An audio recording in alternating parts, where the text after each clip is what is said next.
Hi everybody, it's Allie. I know it's been a while. As you can tell, bags under the eyes. I'm tired. It's been extremely hectic. Again, as you can see, I'm about to tell you again, this is going to be a really extremely short video because I'm on my way to work again. But there hasn't been much going on. I'm just watching my little one grow. He's starting to get a little attitude on me.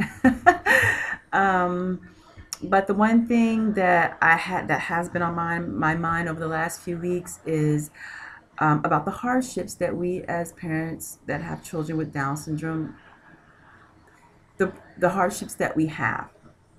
And I think one of the ones that we tend to deal with, which I will say at this point in time, I'm really not because my son is so young. But I know there are other parents that go out there with the struggle of trying to get their children included into um, either their community, being accepted, or into the school system. I'm starting to read and actually have people who have reached out to me about the inclusion of their child that has Down syndrome into the educational system. And I just want to tell you all parents to not give up. The reality of it is that we're probably going to have to fight for the things that we need. We shouldn't have to, but we're going to. And the one good thing is as you know, if you've been paying attention to the news, President Obama is pushing for universal pre-K, which should have been here a long, long, long time ago. So yay! And I'm telling you, I don't care if you are a Republican, an independent, a Democrat. I don't care if you didn't vote for him and you don't like him. The one thing, especially if you are a parent with a child, that has special needs, and especially us as parents with children that carry the diagnosis of Down syndrome, that is something that you should be happy and pleased with, because our children should be automatically in the school system included and have access to all day pre-K.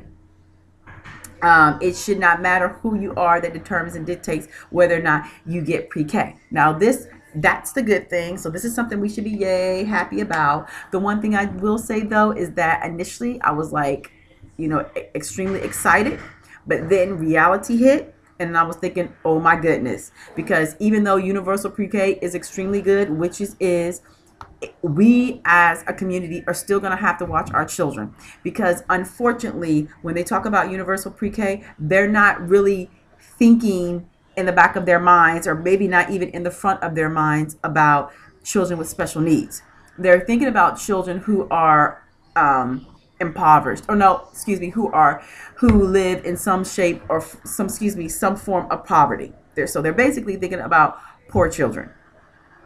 And I was thinking, oh my goodness, which there's nothing wrong with that, but you cannot just make it exclusive in order to include just one certain group of individuals who are at a deficit than their peers. Because when it's all said and done, you can't compare struggles, but you can talk about facts. And the fact is our children will be behind even then. Even those individuals that may be in a household of parents that don't have the ability or choose not to teach them.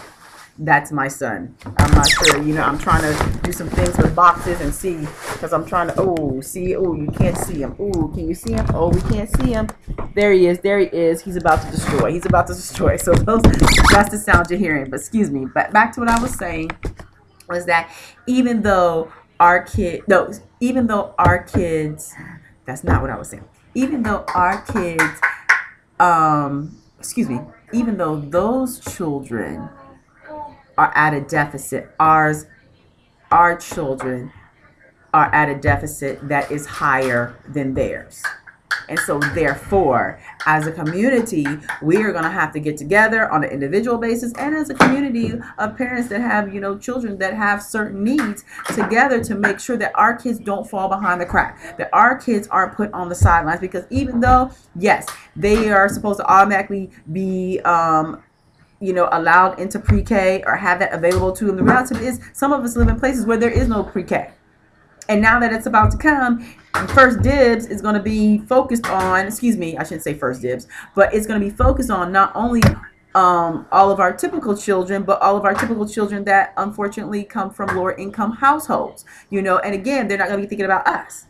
And so we have to keep that in mind. We need to do research on what's going to occur in regards to universal pre-K. We need to do research now on how the pre-K system is in our community or in the community that you live in, and see if they have it and if they can get it, when they're going to get it, and if you may have to try and have your child, go somewhere else for your child. Because the reality of it is I am a progressive website. I mean, excuse me, look at me, I'm talking so fast. I am a progressive parent.